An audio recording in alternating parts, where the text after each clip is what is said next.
আজ আমাদের বাংলাদেশে 6, 7, 8, 9 মেয়েদেরকে নাবালিকা বলা হয়। অথচ আমরা কি দেখলাম? আমরা সোশ্যাল মিডিয়ায় দেখেছি একজন 8-এ পড়া মেয়ের প্রেমে পড়ে 2টা পরিবারের জীবন শেষ। মেয়েটা পড়ে মাত্র 8-এ, অথচ এই মেয়ে একটা ছেলের সাথে প্রেম করলো, শরীফ। সেই ছেলেটা প্রেম করে বড় আশা নিয়ে টাকা কামাই করার জন্য প্রবাসে গেলেন। এই মেয়েটার একটি টিকটক আইডি আছে, যেখানে সে টিকটক ভিডিও আপলোড করে বিভিন্ন অশ্লীলভাবে। এই টিকটক ভিডিও আপলোডের পাশাপাশি যেই শরীফ বিদেশে চলে গেল, ক্লাস 8-এ পড়া মেয়ে, যেটাকে আমরা নাবালিকা বলি, সেই মেয়েটা আবার শাকিল নামে এক ছেলের প্রেম করল। এবং সেই শাকিল এই মেয়েটার সাথে প্রেমের সুবিধার্থে তার টিকটক আইডি নিয়ে সেখানে বিভিন্ন অশ্লীল ভিডিও কন্টেন্ট এগুলো ছাড়ে। সম্মানিত বন্ধুগণ, আমার ভাইয়ের, আমার এক পর্যায়ে শরীফ যখন দেখলো যার প্রেমে পাগল হয়ে যাকে পাওয়ার জন্য আমি এই প্রবাস জীবনে আসলাম, সে এখন আরেকজন, তার আইডিতে আরেকজন এরকম অশ্লীল ছবি ছাড়ছে। চলে আসলেন প্রবাস থেকে ফিরত, এসে তারে বললেন, তুমি আবার আইডি দাও, ওখানে অশ্লীল ছবি ছাড়ো কেন? সেই শাকিল কথিত পরবর্তী প্রেমিক। এক পর্যায়ে দুজনের মধ্যে কথা কাটাকাটি, এক পর্যায়ে সেই শাকিল শরীফকে মেরে দিল। মঙ্গলবার বিকেলে শরীফ শাকিলকে টিকটক আইডিতে আপত্তিকর ভিডিও না ছড়াতে নিষেধ করে ও আইডির পাসওয়ার্ড চাই। শাকিল তা দিতে অস্বীকার করে এবং ছুরি দিয়ে শরীফকে এলোপাতাড়ি কোপাতে থাকে। আহত অবস্থায় শরীফকে প্রথমে উপজেলা স্বাস্থ্য কমপ্লেক্সে ও পরে ঢাকা মেডিকেলে নেওয়া হয়। চিকিৎসাধীন অবস্থায় বৃহস্পতিবার বিকেলে তার মৃত্যু হয়। মাঝখানে নাটের গুরু হলেন 8-এ পড়া নাবালিকা মেয়ে। আমার দেশে নাবালিকা প্রেম জায়েজ, কিন্তু নাবালিকা বিয়ে জায়েজ নাই। ক্লাস 8-এ পরে তার যদি 2টো করে প্রেমিক থাকে, তাহলে 9, 10 ইন্টারে যারা কলেজে পদার্পণ করছে, প্রথম বর্ষে, দ্বিতীয় বর্ষে পড়ছে, তাদের প্রেমিকা কয়টা? এদেশের সুশীল কুশীল এরা আর মুখ খুলবে না, এরা আর বক্তব্য দিবে না। এদের বক্তব্য তখন যখন কোনো হুজুর 15 বছর 16 বছর মেয়ের বিয়ে পড়াবে, ওই হুজুরের বিরুদ্ধে ফতোয়া হয়, সাথে সাথে এসে গ্রেপ্তার করে নিয়ে যায়। কিন্তু ক্লাস 8-এ পড়া মেয়ের প্রেমের পাগল হয়ে এই 2টি পরিবার নষ্ট হয়ে গেল, সুশীল সমাজের মুখ আর খুলবে না।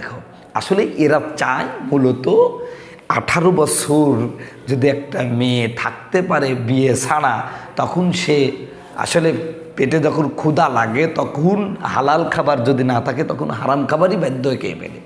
ঠিক যৌন ক্ষুধা একটি ক্ষুধা, এই ক্ষুধাও যখন লাগে, ওরা জানে যে 18 বছরের আগেই যৌন ক্ষুধা লাগবে, আর তখন তারা হালালভাবে এই ক্ষুধা নিবারণ না করতে পারলে অবৈধভাবে সেই ক্ষুধা নিবারণ করবে।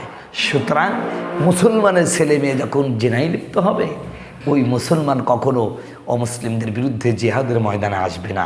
ওই মুসলমান কখনো ইসলাম বিরোধী কার্যকলাপ হলে তার বিরুদ্ধে গর্জে উঠবে না। এজন্য কোলাঙ্গারের বাচ্চাগুলি আজকে নাবালেক বিয়ে বা বাল্য বিবাহের নামে এই নাটক সাজাইছে। এদেশে বাল্য প্রেম জায়েজ, অথচ বাল্য বিবাহ জায়েজ। ক্লাস 8-এ পড়ে। আশ্চর্য বিষয়, যেই টিকটকের কারণে শুধু এরকম না, এরকম শরীফ শাকিল নয়, অসংখ্য তরুণী নিঃশেষ হয়ে যাচ্ছে, এমনকি বেশ্যা হতে বাধ্য হচ্ছে এই টিকটকের কারণে। অসংখ্য টিকটকার আছে যারা মেয়েদেরকে বলে যে আমার তো চ্যানেল অনেক বড়, আমার পরিচিত ভালো, তুমি আমার কাছে আসো, আমি যা বলবো তাই শোনো, তাহলে আমি তোমাকে সেলিব্রিটি বানাবো। এই সেলিব্রিটি বানানোর জন্য পায়জামা খুলতেছে যে ছি ছি ছি। অতএব এখনই সময় এসছে বাংলাদেশের আদালতের কাছে, বাংলাদেশে ক্ষমতায় যারা আছে তাদের কাছে উদাত্ত আহ্বান জানাচ্ছি, খুব দ্রুত এই টিকটক লাইকির মতন এই অভিশপ্ত অ্যাপগুলো বন্ধ করে দিয়ে এই যুব সমাজকে, তরুণদেরকে বাঁচাতে হবে। আজকে টিকটকের নামে এমন অশ্লীল ছবি বের করছে, মেয়েদের এমন কোনো অঙ্গ নাই যে টিকটকের মধ্যে দেখাচ্ছে না। এইটি পরে 9-এ পরে তাদের স্পর্শকাতর স্থানগুলো ধরে ধরে এই টিকটকের মধ্যে এসে দেখাচ্ছে। মাঝে মাঝে আমি একটা সোশ্যাল মিডিয়ায় কমেন্ট দেখি যে আগেকার যুগে যারা রাজা বাদশাহ ছিল, ধনী জনের মালিক ছিল, তারা গরিব মানুষদের মেয়েদেরকে টাকার বিনিময়ে এনে নাচাতো এবং সেই নাচ বড় লোকরা খুব সুন্দরভাবে উপভোগ করত। এখন এই টিকটকের মাধ্যমে ধনী লোকের মেয়েরা ওই নাচছে আর গরিবরা তা দেখছে, অর্থাৎ বড় লোকের এই কচি কচি সুন্দরী মেয়েগুলো সেই তাদের বাপদাদার ঋণগুলো পরিশোধ করছে। নাউজুবিল্লাহ জানি। আমি আমার তরুণ বন্ধুদেরকে বলি, ভাইদেরকে বলি, ও ভাই, ও বলে না, তুমি মুসলমানের সন্তান, তুমি কেমনে টিকটক করো? তোমার লজ্জা করে না? তোমার একটা যে ওয়েট আছে, তুমি তোমার এই শরীরটা বিনা কারণে, সামান্য 2টা লাইকের কারণে, কয়টা টাকার কারণে এরকম বিক্রয় করে দিলা। যারা টিকটকে তাদের শরীর প্রদর্শন করে কয়েকটা লাইকের জন্য, তারা কয়টা টাকার জন্য লোকের বিছানায় যাবে, এতে কোনো সন্দেহ নাই। আর এই সমস্ত পতিতাগুলো যে ঘরে যায়, সে সংসার নষ্ট হয়। সেই সংসার নষ্ট হয়ে একসময় ছেলেটাকে হয় পাগল হতে হয়, না হলে ওই পরিবারটাই ধ্বংস হয়ে যায়। অতএব সুন্দর সমৃদ্ধ একটি সমাজ গড়ার জন্য টিকটক বন্ধ করার কোনো বিকল্প নাই।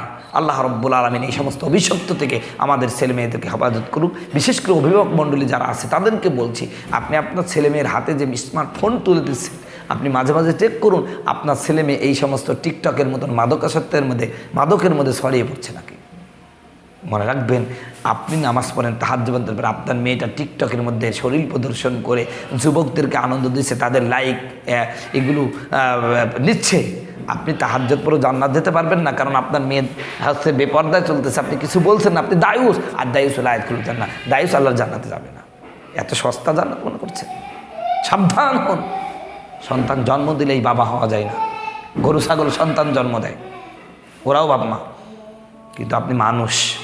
আপনার ছেলে মেয়েকে সঠিকভাবে পরিচালনা করুন, নাহলে আল্লাহর কাছে জবাবদিহি করেন।